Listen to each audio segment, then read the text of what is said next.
Salut les copains, alors qu'est-ce qu'on va faire aujourd'hui? On va apprendre un petit peu à utiliser CCleaner. Donc moi j'ai la version, justement, une autre version est disponible. Oui, si tu veux, par défaut quand même, quand vous installez donc CCleaner, il va vous dire, est-ce que vous voulez que supprime, rechercher les cookies par intelligemment. Notamment sur Facebook, quand vous jouez sur les jeux Facebook, qui sont assez lourds, on vous demande d'allouer une petite partie sur votre PC.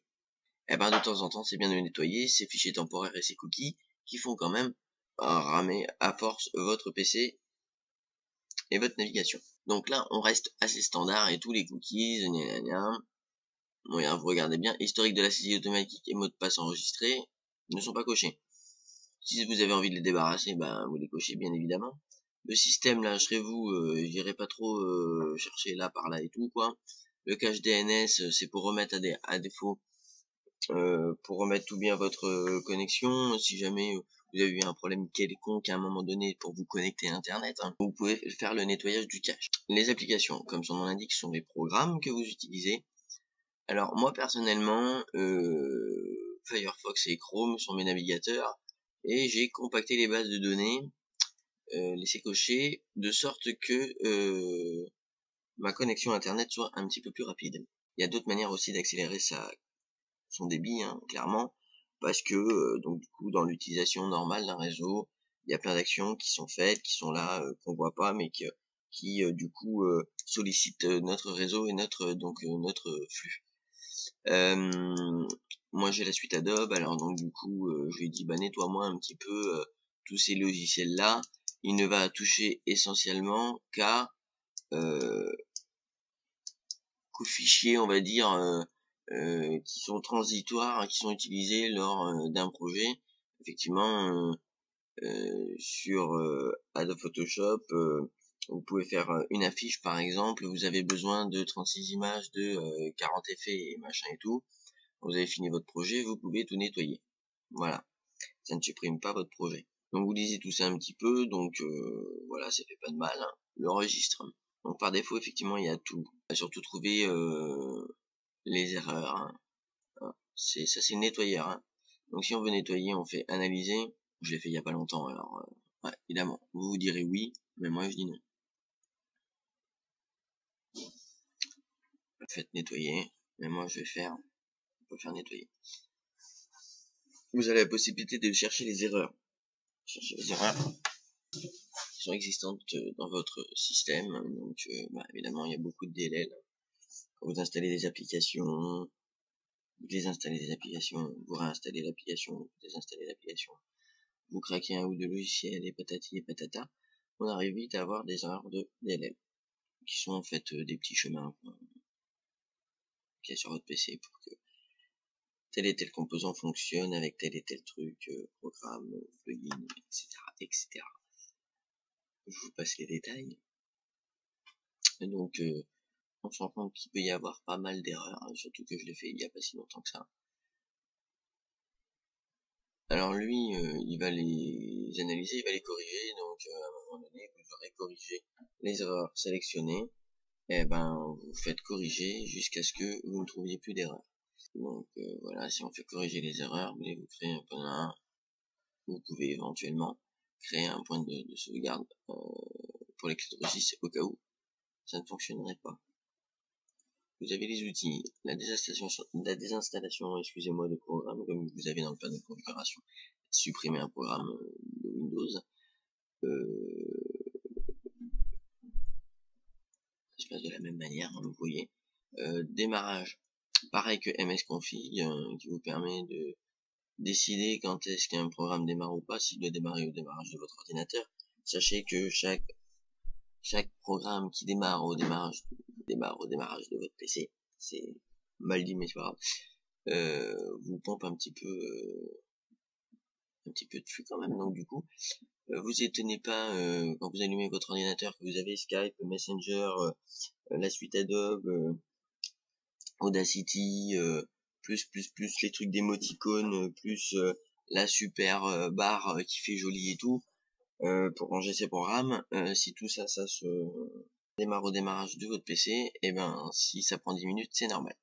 Donc vous pouvez faire un petit peu de ménage là et tout. Pareil, attention à ce que vous faites quoi. Là c'est tous les plugins qui démarrent avec vos navigateurs. Donc quand vous démarrez votre ordinateur bien évidemment.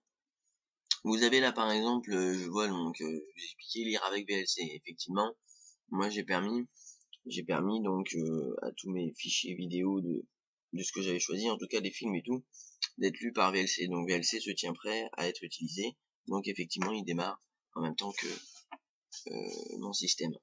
La restauration du système, bah, c'est pareil que la restauration du système de Windows, vous permet de choisir une date, une heure, à laquelle vous voulez remettre votre PC comme si c'était tout beau, tout propre.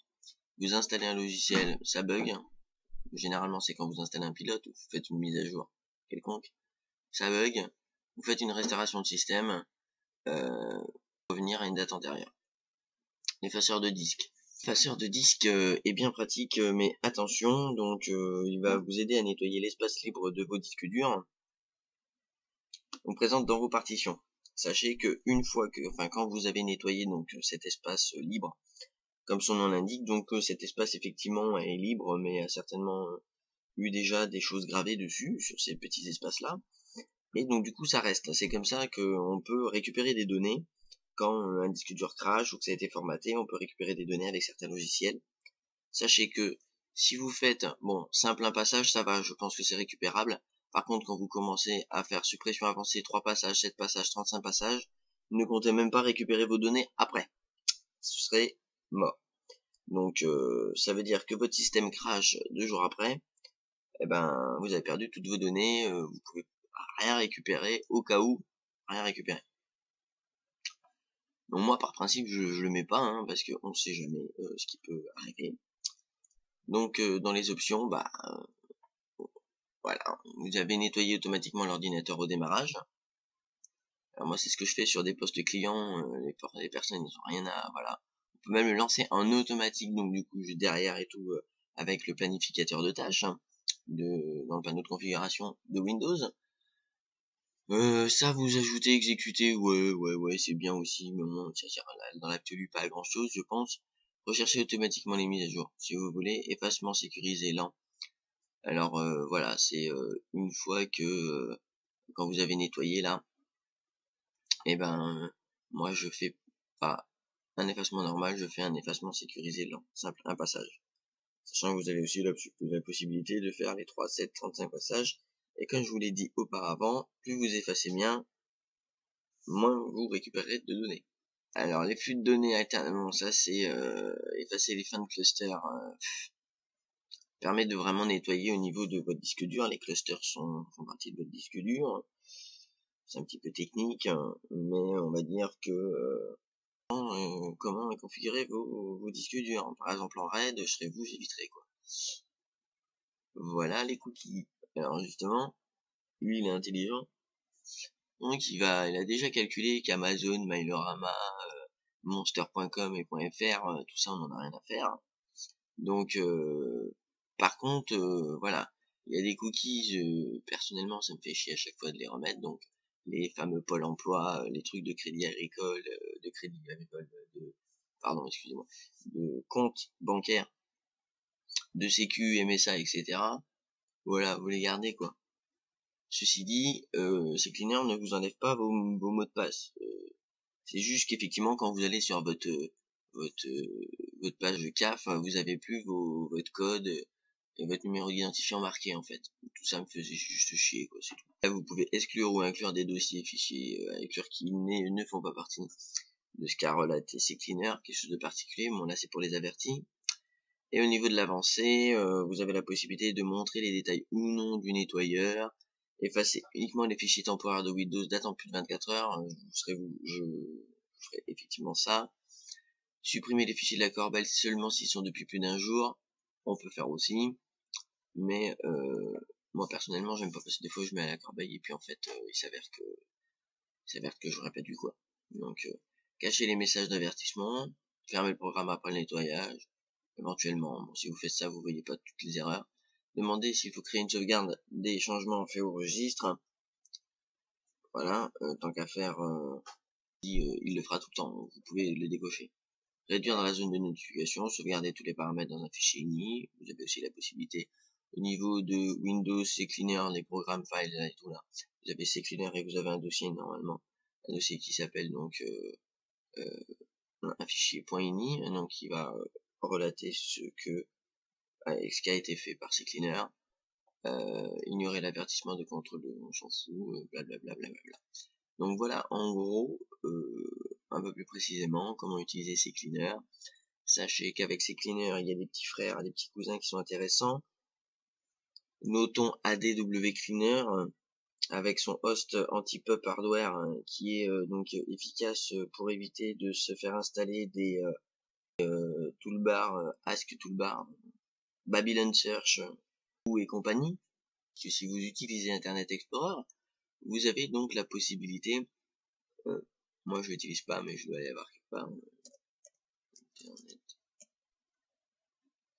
quand même vous pouvez paramétrer de sorte que aucune application ne change vos moteurs de recherche sur votre navigateur. Moi je n'utilise pas Internet Explorer, mais ça n'empêche que à chaque fois que vous utilisez des applications, s'il doit y avoir des merdes qui s'installent, c'est toujours sur IE, bizarrement. Donc après vous avez la possibilité de changer de navigateur. Mais donc Internet Explorer est un programme de Windows. Donc les mises à jour, c'est aussi Internet et tout, il peut y avoir des choses qui sont faites. Et donc quand vous êtes dans la sécurité, non, je sais pas, gérer les moteurs de recherche. Bon, là j'ai Google. Empêcher les programmes de suggérer des modifications à mon moteur de recherche par défaut. Donc, pour éviter justement que, en téléchargeant Torrent ou je sais pas quoi, truc muche, vous disent mais non, Google c'est de la merde, on va vous mettre Bing ou Yahoo quoi. Eh ben non. On a même la possibilité de désactiver les suggestions parce que nous on veut Google, on veut garder Google et on veut garder Google. Donc vous faites fermer. Ça vous pouvez le faire sur eux, vous pouvez le faire aussi sur Chrome, Opera. Bon, Safari, je connais moins tout ça, mais j'utilise Firefox et Chrome. Pour l'instant, c'est fini. Si vous avez une demande particulière, donc vous pouvez voir une autre vidéo aussi sur ADW Cleaner que j'explique quand même, voilà, que je présente et tout, qui vous sera certainement bien utile quand vous n'arrivez pas à supprimer des programmes, donc des Yonto, des Ask Toolbar et compagnie, des trucs qui sont là, qui veulent pas se supprimer, on sait pas pourquoi. Vous faites un petit coup d'ADW Cleaner et paf, ciao ciao.